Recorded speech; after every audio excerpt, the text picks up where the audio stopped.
തലസ്ഥാനത്ത് നടന്ന സ്വാതന്ത്ര്യദിനാഘോഷ ചടങ്ങിൽ മുഖ്യമന്ത്രി പിണറായി വിജയൻ ദേശീയ പതാക ഉയർത്തി.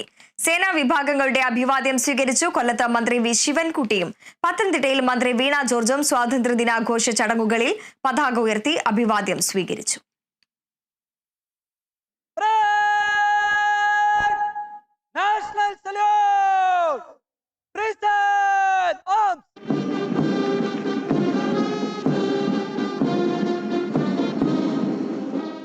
തിരുവനന്തപുരം സെൻട്രൽ സ്റ്റേഡിയത്തിൽ നടന്ന ചടങ്ങിൽ മുഖ്യമന്ത്രി പിണറായി വിജയൻ പതാക ഉയർത്തിയതിനു ശേഷം വിവിധ സേനാ വിഭാഗങ്ങളുടെ അഭിവാദ്യം സ്വീകരിച്ചു. പോലീസ്, അഗ്നിശമന സേന, എക്സൈസ്, വനംവകുപ്പ്, NCC, സ്കൗട്ട് ആൻഡ് ഗൈഡ് എന്നീ വിഭാഗങ്ങൾ പരേഡിൽ പങ്കെടുത്തു. AP 1ാം ബറ്റാലിയനിലെ ഒരു പ്ലറ്റൂണാണ് ഇപ്പോൾ ബഹുമാനപ്പെട്ട മുഖ്യമന്ത്രിക്ക് അഭിവാദനം അർപ്പിച്ച് കടന്നു പോകുന്നത്.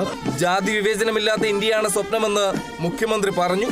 വർഗീയതയുടെ ശക്തികൾ ജാതി പറഞ്ഞും മതം പറഞ്ഞും ഇന്ത്യ എന്ന വികാരത്തെ ഛിദ്രമാക്കാനുള്ള ശ്രമങ്ങൾ ശക്തിപ്പെടുത്തി വരുന്നു. എല്ലാ വേർതിരിവുകൾക്കും അതീതമായി ഒറ്റ മനസ്സായി ചെറുത്തു തോൽപ്പിക്കാൻ നമുക്ക് കഴിയണം. കൊല്ലത്ത് മന്ത്രി വി ശിവൻകുട്ടി ദേശീയ പതാക ഉയർത്തി അഭിവാദ്യം സ്വീകരിച്ചു.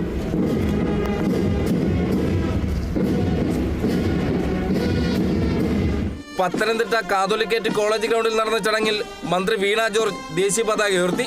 കേരളം അസമത്വത്തിനും അനീതിക്കുമെതിരെയുള്ള പോരാട്ടം തുടരുകയാണെന്ന് മന്ത്രി പറഞ്ഞു. Kerala vision news, Thiruvananthapuram.